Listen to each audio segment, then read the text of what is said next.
Hey everyone, welcome back to my channel. Today I'm painting a dwarf for you onto a slice of wood.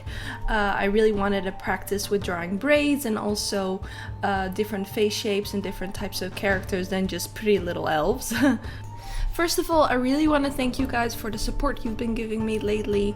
I know there's only a few of you guys out there, but it really means a lot to me and it's really motivating me to paint more and in turn make more videos, and I really like interacting with you guys, so if you guys have any requests about things to paint or things you would like to see or topics you would like me to talk about, please let me know and then I could take that into account for my next videos. What I'm going to be painting in this video really ties into the topic I'm going to discuss with you guys today, which is why I love fantasy so much. Anyone who knows me knows that I'm absolutely obsessed with fantasy. All I read is fantasy novels. Like, all of my favorite movies are fantasy related. I go to a lot of fantasy fairs and like medieval festivals. I really like to dress up in those types of clothing as well. Usually I do more like a Viking reenactment than actual like fantasy type stuff, but I would love to do stuff like that as well. Right now I'm really into the like medieval type of fantasy because it has a lot of connections to actual history and mythology. And that way the stories really like connect to the world that we actually live in. But when I started getting into fantasy, it was more like high fantasy and Japanese fantasy. This is because I played a lot of like Japanese video games like Final Fantasy, which is very high fantasy, and also watch a lot of anime, which has a lot of, you know, Japanese mythology woven into it, even though I really didn't know that at the time. Now, the reason why I started incorporating fantasy into my art was actually when I started playing Legend of Zelda: Ocarina of Time. I don't know if any of you guys are familiar with it, but when you got the disc, the game disc, it had a little booklet in it, and then it had little like illustrations of the characters next to like a description.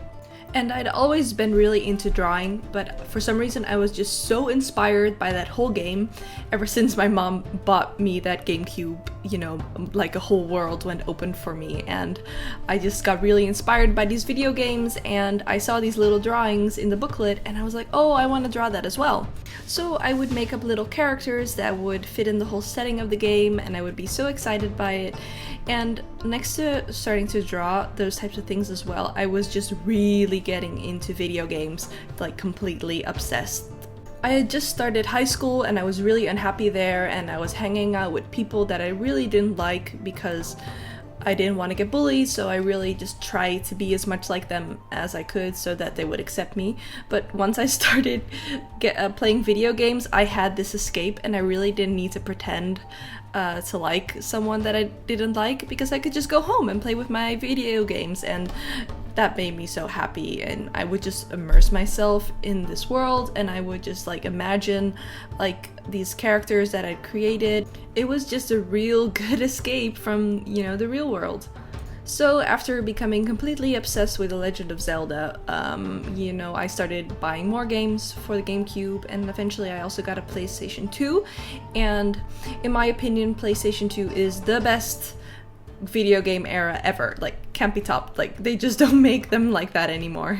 I started out playing Final Fantasy X and X-2, and anyone who's ever played it knows that it's very high fantasy, very Japanese fantasy, and Final Fantasy X is probably still one of my favorite games to this day. I just love the story, and I really also love the setting of the world. Just how it's, you know, how the landscapes look, and like the clothing of the people and the culture. You know, it's very different to the medieval fantasy I'm really into now, but like I said, it was just so inspiring, and it inspired me to draw. So up until this point, I was really only exposed to the Japanese fantasy, and you could really see that in my artworks and also the stories I was writing and the characters I was creating together with a friend. Like, we had this complete whole world typed out, and we would roleplay it online, and it was the best. But I'd never been exposed to like the medieval fantasy that I like now. Now, Lord of the Rings had been out for a while now. I just never really got to watch it when it came out because I was still in elementary school, and I think my parents thought I was a little bit too young for it.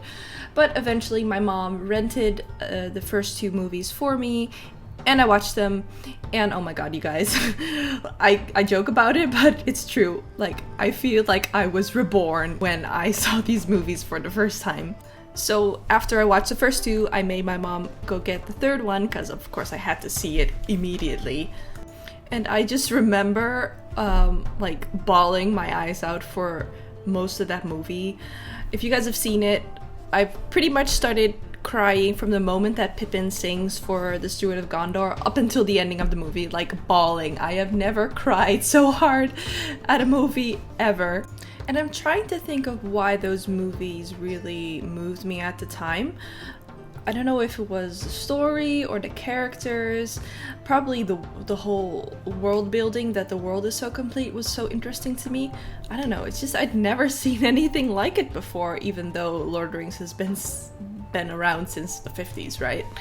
I wasn't really interested in reading the books until I was a bit older. I had tried reading it, but I kind of felt like the English was a little bit too advanced for me. But when I did eventually start reading the books, I really started appreciating the whole world that was built around it. Like, Tolkien is known for his world building skills, and you know, the whole story has such a rich history, and the whole story of Lord of the Rings is only a very small portion of what happens in Middle-earth as a whole. And I don't know, also the languages, it was just so, it excites me so much. Sorry you guys, I get so excited about fantasy, it's my favorite thing in the world. Okay, let's get back to talking in a calm manner. I guess because the world is so complete in those stories, I think that's what really gets me, and I think that's also why I like video games so much, is because there's a whole world created around it. And I've noticed that the stories that don't have such a solid world created around it, or if it's not really believable, I don't like them as much. I just really enjoy, when I'm not feeling so good, to just close my eyes and imagine that I'm in this other world, like if I'm in Middle-earth or Westeros, just to pretend like I can walk outside and that whole world is around me.